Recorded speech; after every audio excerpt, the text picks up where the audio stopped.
আসসালামু আলাইকুম, স্বাগত জানাচ্ছি আরটিভি মধ্যাহ্নের সংবাদে। আপনাদের সঙ্গে থাকছি আমি মারফি রহমান। রাজধানীর পল্লবীতে সিএনজি চালককে হত্যা করে সিএনজি ছিনতাই চক্রের 5 জনকে গ্রেফতার করেছে র্যাব-4। গতকাল রাজধানী সহ বিভিন্ন জায়গায় অভিযান চালিয়ে তাদের গ্রেফতার সহ সিএনজি উদ্ধার করে।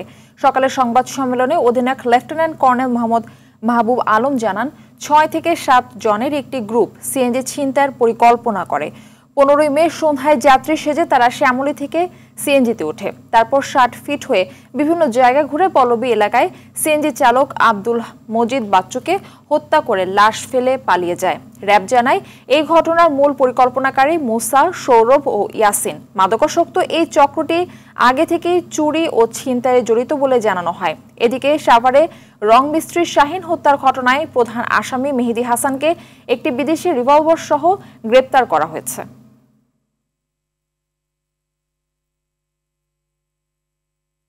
প্রাথমিকভাবে তাদের হত্যার পরিকল্পনা ছিল না, সিএনজিটা ছিনতাইয়ের পরিকল্পনা ছিল, কিন্তু যেহেতু প্রথম আঘাতে সে বেশি আঘাতপ্রাপ্ত হয়ে গেছে, তো পরবর্তীতে তারা আসলে এটাকে হত্যার দিকেই ধাবিত করে। এই গ্রুপটা মূলত বিভিন্ন ধরনের স্টেশন, রেল স্টেশন, এই ধরনের জায়গায় ইতিপূর্বে ছোটোখাটো চুরি, ছিনতাই এগুলা করেছে বলে তারা স্বীকার করেছে। রাজধানীর বিভিন্ন এলাকায় চলছে গ্যাসের তীব্র সংকট। অনেক জায়গায় জ্বলছে না চুলা। দিনের বেশিরভাগ সময় গ্যাস না থাকায় চরম ভোগান্তি পোহাতে হচ্ছে নগরবাসীকে।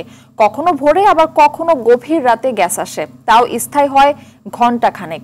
আবার কিছু কিছু জায়গায় গতকাল থেকে নেই একেবারেই, ফলে ভোগান্তিতে পৌঁছেছে চরমে। শুধু আবাসিক নয়, এই সংকট দেখা দিয়েছে গ্যাস পাম্পগুলোতেও। রাজধানীর প্রায় প্রতিটি পাম্পে দেখা যাচ্ছে দীর্ঘ লাইন। পর্যাপ্ত গ্যাস না পাওয়ায় অভিযোগ করছে গাড়ি চালকরা। বাসাবাড়ি, সিএনজি স্টেশন কিংবা শিল্প বিপর্যয়ের মুখে সব খাত।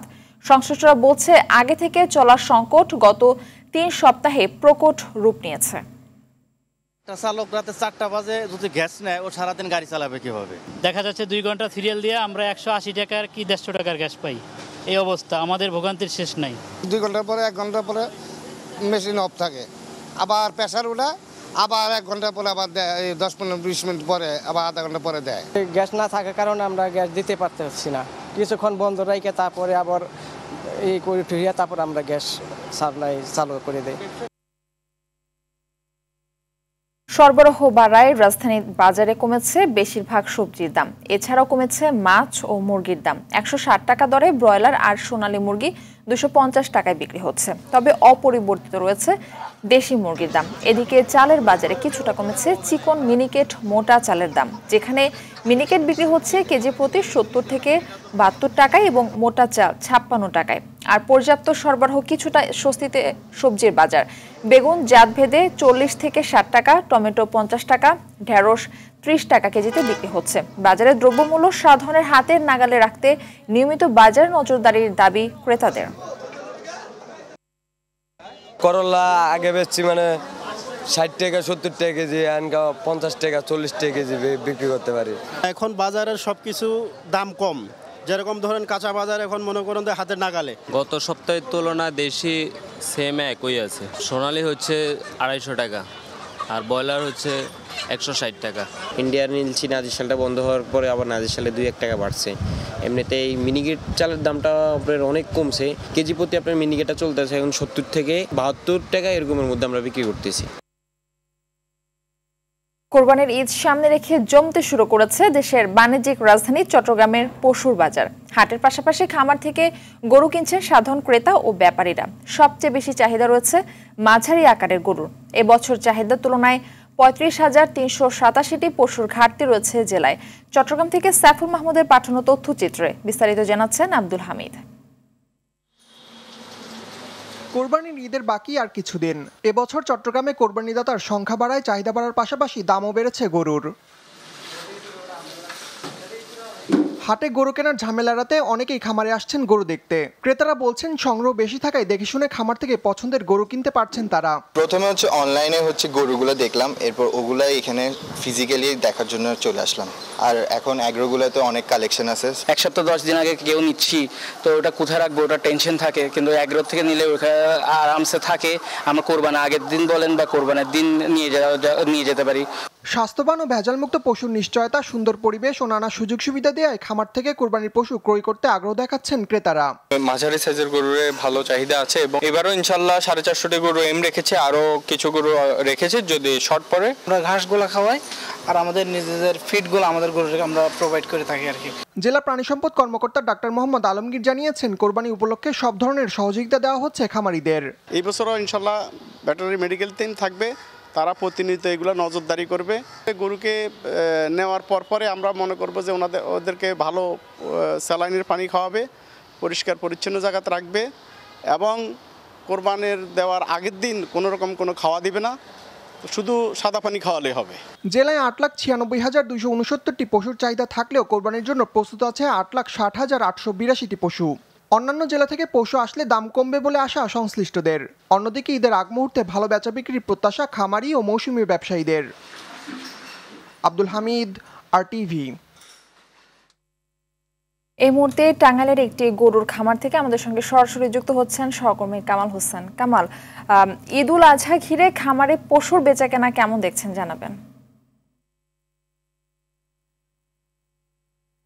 জি মারফি, ধন্যবাদ আপনাকে। তো আমি এখন রয়েছি টাঙ্গাইলের সবচেয়ে বড় যে গরুর খামার, চকদার গরুর খামারে। তো এই খামারটিতে ঈদকে সামনে রেখে শতাধিক গরু কিন্তু লালন পালন করা হচ্ছে। তো আমি দেখাতে যাচ্ছি যে এই খামারটিতে ছোট বড় যে গরু রয়েছে, সে শতাধিক গরু রয়েছে এই খামারটিতে। বিশেষ করে দেশীয় গরু সহ বিদেশি ব্রাহ্মা, শাহিওয়াল, অন্যান্য যে জাত রয়েছে সেই জাতগুলো কিন্তু এই খামারটিতে দেখা যাচ্ছে। আপনারা দেখতে পাচ্ছেন যে সেই গরুগুলো কিন্তু এই খামারে রাখা হয়েছে, যেহেতু আরও বেশ কয়েকদিন বাকি রয়েছে ঈদের। সেই লক্ষ্যে এই খামারটিতে থেকে কিন্তু অনলাইন এবং যারা পাইকার রয়েছে তারা এখানে এসে গরু ক্রয় করছেন। আমি একটি তথ্য এখানে দিয়ে রাখি যে টাঙ্গাইলে ছোট বড় মিলিয়ে প্রায় 20,000-এর মতো, 1.25 লাখ মতো পশু কিন্তু প্রস্তুত রয়েছে এই কোরবানির ঈদকে সামনে রেখে বিক্রির জন্য। বিশেষ করে এখানে যে বিষয়টি, যে খামারগুলোতে যারা আমি কয়েকটি খামার ঘুরে দেখেছি, তারা যেটি বলছেন যে মূলত এই ঈদকে সামনে রেখে প্রতি বছরই খামারগুলোতে গরু প্রস্তুত রাখা হয়। আমি এখানে একটি তথ্য দিয়ে রাখি যে টাঙ্গাইলে প্রায় কোরবানির চাহিদা হচ্ছে প্রায় 1 লাখের মতো। তবে এখানে টাঙ্গাইলের কোরবানির চাহিদা মিটিয়েও প্রায় 10 থেকে 15,000 পশু কিন্তু উদ্বৃত্ত থাকবে এই টাঙ্গাইলের চাহিদা মিটিয়ে। আমি এখন যে খামারটিতে রয়েছি সেই খামারের যিনি কর্ণধার রয়েছেন সেই রাফি চকদারের সাথে। আপনার এই খামারে কি কি জাতের গরু রয়েছে এবং দাম কেমন, পাইকারদের আনাগোনা কেমন দেখতে পাচ্ছি? আমার এই খামারে শাহিওয়াল আছে, উলবাড়ি আছে, ইন্ডিয়ান বলদ আছে, ব্রাহ্মা আছে এবং কি মানে সব ধরনের গরুই আমার কাছে রয়েছে। এবং ঈদকে কেন্দ্র করে কাস্টমার মোটামুটি আল্লাহর রহমতে ভালোই আছে আর কি। দাম কেমন, কেমন দাম? আমার গরু মানে এক এক প্রাইস, যেমন 4 লাখ থেকে 12 লাখ পর্যন্ত আমার খামারে গরু রয়েছে। জি মারফি, আপনি শুনতে পেলেন যে আসলে তিনি যেটি বলছেন যে এই খামারটিতে 4 লাখ থেকে 12 লাখ টাকা পর্যন্ত গরু রয়েছে। আমি এখানে একটি তথ্য দিয়ে শেষ করতে চাই, তা হচ্ছে যে টাঙ্গাইলে যে 20,000 খামার রয়েছে, এছাড়াও এই পাশাপাশি ছাগলের খামার রয়েছে 7 শতাধিক এবং ভেড়ার খামার রয়েছে 3 শতাধিক। তো এই খামারগুলোতে ছাগল প্রস্তুত রয়েছে প্রায় 50,000-এর মতো। এছাড়াও প্রায় 4 থেকে 5,000 ভেড়াও কিন্তু প্রস্তুত রয়েছে বিভিন্ন খামারটিতে। তবে এখানে যে চরাঞ্চল রয়েছে, বিশেষ করে যে টাঙ্গাইলের বেশ কিছু চরাঞ্চল, সেই চরাঞ্চলের যে ছোট বড় খামারগুলো রয়েছে সেই খামারগুলোতে দেশি জাতের ষাঁড় গরু কিন্তু প্রস্তুত রয়েছে এবং সামনের যে হাটগুলো রয়েছে, টাঙ্গাইলের যে হাট, সেই হাটে সেই পশুগুলো বিক্রির জন্য কিন্তু প্রস্তুত করা হয়েছে। মারফি, ধন্যবাদ আপনাকে। সিলেটে কমে এসেছে বৃষ্টির পরিমাণ। ভারী বৃষ্টি না হওয়ায় বন্যার আশঙ্কা রয়েছে। সিলেট আবহাওয়া অফিসের সহকারী আবহাওয়াবিদ শাহ মোহাম্মদ সজীব হোসাইন জানান, বৃষ্টির প্রবণতা কমতে শুরু করেছে। আগামী কয়েকদিন সিলেটের আকাশে মেঘলা থাকলেও ভারী বৃষ্টির আশঙ্কা নেই। এদিকে পানি উন্নয়ন বোর্ডের দেয়া তথ্য অনুযায়ী টানা বৃষ্টি আর পাহাড়ি ঢল অব্যাহত থাকায় সিলেটের নদ নদীর পানি কিছুটা বেড়েছে। তবে সবকটি নদ নদীর পানি এখনও বিপদসীমার নিচ দিয়ে বইছে।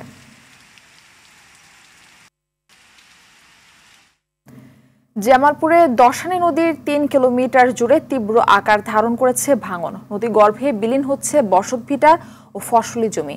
উজান থেকে নেমে আসা পাহাড়ি ঢল ও প্রবল বর্ষণে বাড়ছে নদীর পানি। ভাঙনের কবলে পড়ে নিঃস্ব হয়ে পড়ছে কয়েকশো পরিবার। উপজেলা প্রশাসন বলছে ক্ষতিগ্রস্তদের পুনর্বাসন ও ভাঙন রোধে ব্যবস্থা নেওয়া হচ্ছে। জামালপুরের বকশীগঞ্জ থেকে জিএম ফাতিউল হাফিজ বাবুর পাঠানো তথ্যচিত্রে বিস্তারিত জানাচ্ছেন আব্দুল হামিদ। প্রবল বৃষ্টিপাতে উজান থেকে নেমে আসা পাহাড়ি ঢলে জামালপুরের দশানী নদীতে বেড়েছে পানি। ফলে জেলার বকশীগঞ্জ উপজেলার মেরুরচর ইউনিয়নের 5টি গ্রামে দেখা দিয়েছে তীব্র নদী ভাঙন। ভিটেমাটি আর ফসলি জমি হারিয়ে নিঃস্ব অনেক পরিবার। স্থানীয়দের অভিযোগ, পুরাতন ব্রহ্মপুত্র নদে অপরিকল্পিত ড্রেজিং করায় দশানী নদীতে তীব্র স্রোতের সৃষ্টি হয়েছে।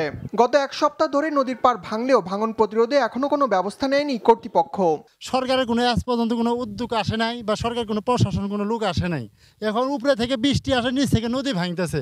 এখন আমরা কোথায় যাবো? ধান ক্ষেত, পাট ক্ষেত সব মিলিয়ে হয়ে যেতেছে। নদী ভাঙে এক কুল আরেক কুল গড়ে, কিন্তু আমাদের এই গুইরাকান্দির দশানী নদী দুকুল ধরে ভাঙতেছে। ঘরের জায়গা সম্পত্তি সবকিছু ভাসি গেছে, ঘরের দরজা সবকিছু যেতেছে, আমার কোনো আশ্রয় নাই। ব্রহ্মপুত্র নদীটা খনন করাতে 30 থেকে 40 ফুট খনন করছে। এই জন্য নদীটার এই আমার এই খালের পানিটা সম্পূর্ণ যায় ওটা নামতেছে, বিধায় এই বাড়ি ঘরগুলো ভাঙতেছে। এই পর্যন্ত কোনো লোকও আসে নাই সরকারিভাবে। ডাম্পিংয়ের জন্য জেলা প্রশাসক স্যারের বিনীতভাবে অনুরোধ করছি। নদী ভাঙনের তীব্রতায় হুমকির মুখে পড়েছে বাজার, মসজিদ, ব্রিজ, রাস্তা সহ বিভিন্ন গুরুত্বপূর্ণ স্থাপনা।